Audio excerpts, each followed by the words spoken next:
Olá, queridos, a graça e a paz do Senhor Jesus. Eu sou o pastor Messias Santos. Sejam todos bem-vindos ao meu canal. Aqui você ouvirá a palavra de Deus, palavra de fé e de esperança para o nosso coração. Por isso, inscreva-se no canal, deixe o seu like e também o seu comentário. E compartilhe esta mensagem com seus familiares e amigos, para que eles também sejam abençoados ao ouvir a palavra de Deus. Hoje nós vamos estudar a igreja de Laodiceia e a nossa leitura está em Apocalipse 3, do 14 ao 22. E ao anjo da igreja de Laodiceia escreve: isto diz o Amém, a testemunha fiel e verdadeira, o princípio da criação de Deus. Jesus, ele está se identificando aqui à igreja.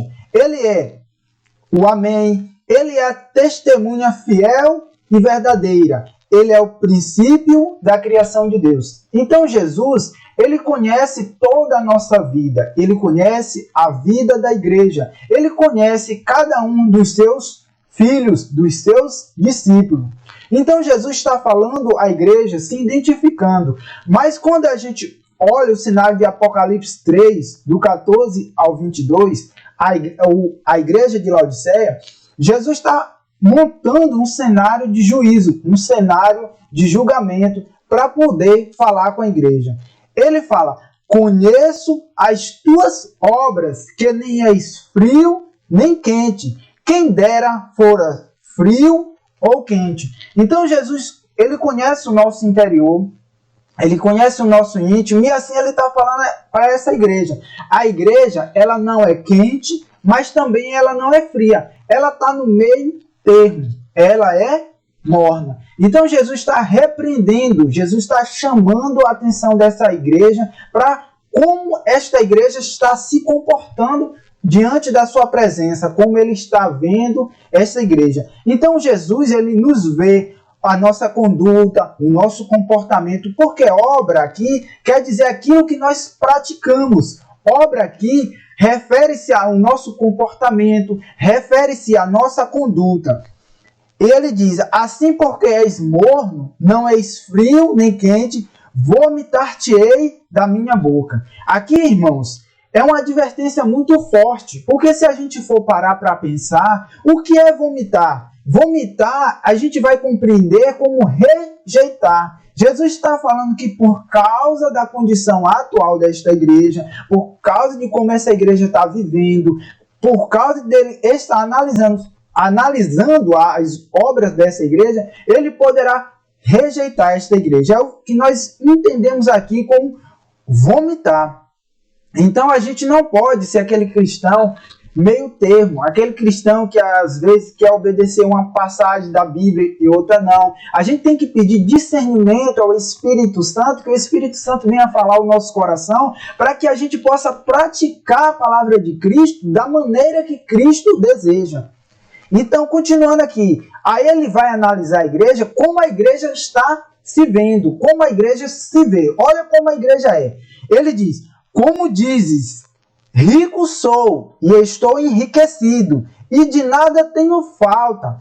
Não sabe que és um desgraçado e miserável e pobre e cego e nu. Então a igreja, ela está se achando rica, ela está dizendo que não tem necessidade de nada, e Cristo vem chamar a atenção dessa igreja, dizer que essa igreja é desgraçado, é miserável, é pobre, é cego e nu. Então, olha a forma que a igreja está se vendo e olha a forma como Cristo está vendo a igreja. Então a gente tem que pensar: como eu estou me vendo? Como eu me analiso? Como eu me julgo?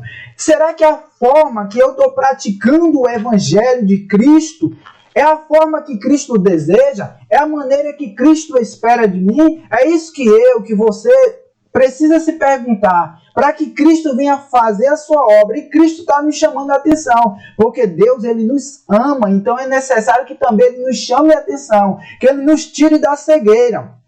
Como ele fala que a igreja é cega, é nua, está nua, é pobre e miserável.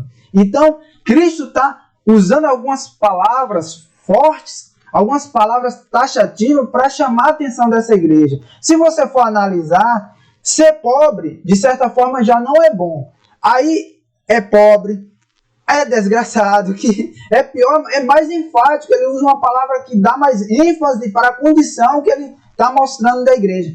Miserável, pobre, cego e nu. Então são características que ninguém quer. Ninguém quer ser cego, ninguém quer estar nu, porque nu revela as vergonhas, nu revela a indecência moral, a indecência espiritual, né? Então ninguém quer ser dessa forma. Então Cristo realmente ele usou umas palavras fortes com essa igreja. Mas vamos continuar aqui no 18.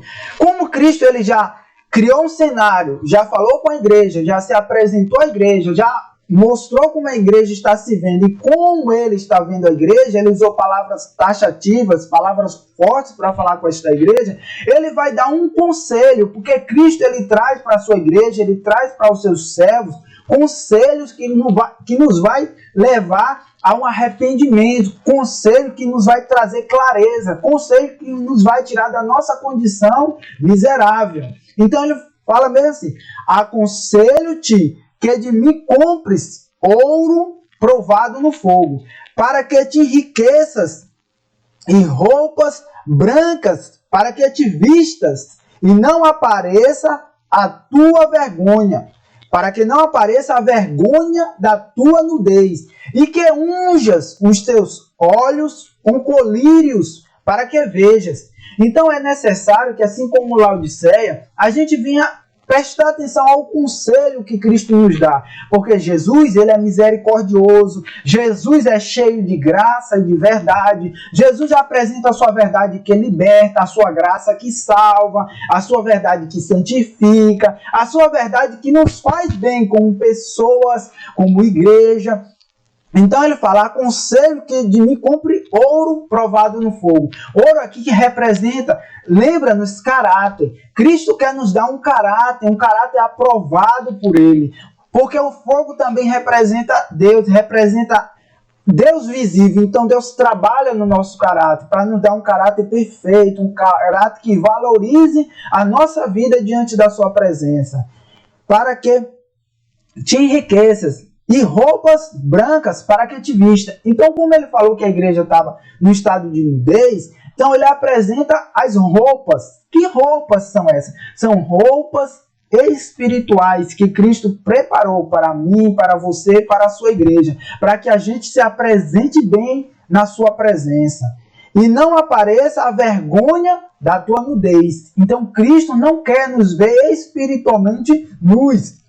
E que unjas os teus olhos com colírio para que veja. Então Cristo ele está nos levando a sarar a nossa visão espiritual, a ungir os nossos olhos, a nos consagrar, porque ele também nos ensinou, né, que a lâmpada do corpo são os olhos. Então a gente não pode deixar que a nossa vida seja contaminada pelaquilo que nós vemos. Então nós precisamos da unção. Eu lembro dos Salmos, que ele vai dizer: desvenda os meus olhos, para que veja as maravilhas da tua lei. Então Jesus ele está abrindo a nossa visão espiritual, ele está curando a nossa visão espiritual.